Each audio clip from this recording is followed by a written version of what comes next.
आणि मुंबईकरांसाठी सगळ्यात मोठी बातमी, मुंबईत मोठा दहशतवादी हल्ला घडू शकतो।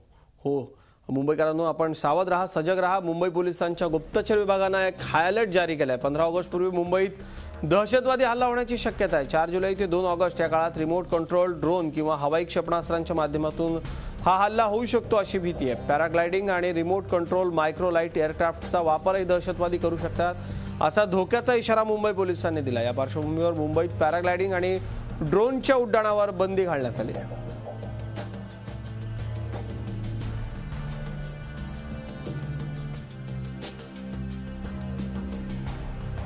मुंबई पोलिसांनी एक आदेश पास करून मुंबईत ड्रोनचा वापर करण्यावर पाबंदी लावली आहे। या विषयावर अधिक चर्चा करण्यासाठी माझ्यासोबत आहेत स्वतः मुंबई पोलीसचे डीसीपी धनंजय कुलकर्णी। कुलकर्णी साहेब, हे सांगा, नेमकं जो आपण ऑर्डर पास केलं आहे ते ऑर्डर नेमकी काय आहे, त्यामध्ये कुठले जे डिव्हाइसेस आहेत त्यावर आपण पाबंदी लावली आहे? मागील कालखंडामध्ये काही अशा घटना निदर्शन आल्या आहेत ज्याच्यामध्ये ड्रोन आणि UAVच्या मदतीने फोटोग्राफी आणि व्हिडिओग्राफीसाठी त्याचा वापर केला जात होता, परंतु त्याबाबत अशी एक शक्यता लक्षात आली होती की त्याचा वापर काही असामाजिक तत्व, काही दहशतवादी तत्व अशा प्रकारच्या साधनांचा वापर करून अघटित किंवा अशा प्रकारची दुर्घटना घडून आणण्याचा संभव लक्षात आल्याने या संदर्भात CRPC 144 अन्वये प्रतिबंधात्मक आदेश जारी करण्यात आलेले आहेत।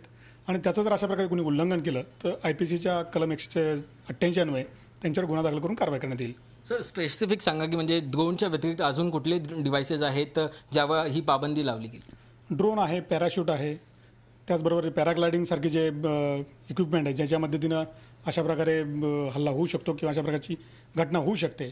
तसंच मी सांगितल्याप्रमाणे UAV अनमॅन्ड एरियल व्हेकल जे आहेत ज्याच्या मदतीने फोटोग्राफी आणि व्हिडिओग्राफी केली जाते सर्वसाधारणपणे, पण त्याचा उपयोग अशा प्रकारे केला जाऊ शकतो। या घटना लक्षात घेऊन अशा प्रकारची बंदी आणलेली आहे। या जो ऑर्डर आहे त्याचा उल्लंघन करणाऱ्या व्यक्तीवर कायदेशीर कारवाई करण्यात येईल आणि जी सेक्शन्स आहेत IPCची 188 त्याच्या अंडरमध्ये त्यावर 6 महिन्याची जेल किंवा 1000 रुपये फाईन किंवा दोन्ही याचा देखील प्रावधान आहे।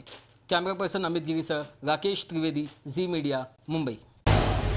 झी 24 तास रहा एक पाऊल पुढे।